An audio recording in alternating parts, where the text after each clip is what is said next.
हंगा में ताला रे तमरले वाला हंगा में ताला तमरले वाला हंगा में ताला रे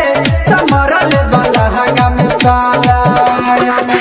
यार जाटल बहारा लगाई के बहारा जाटल बहारा लगाई के बहारा जाटल बहारा लगाई के बहारा तो हमरा सोई के स्वाद बुझाला तमरले वाला हंगा में ताला रे तमरले वाला हंगा में ताला तमरले वाला हंगा में ताला रे तमरले वाला हंगा में ताला।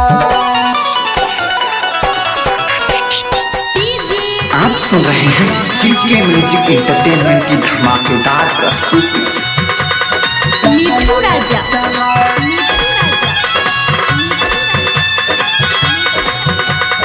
राजा पटसोनी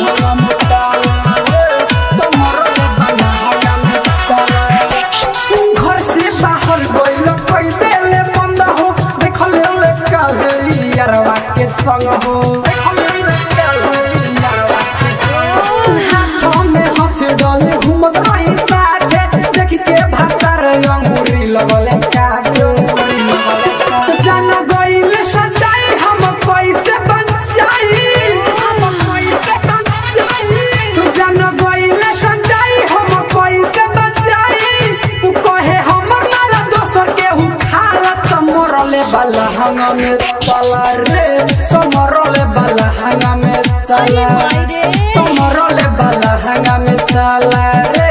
तमरले वाला हंगा में ताला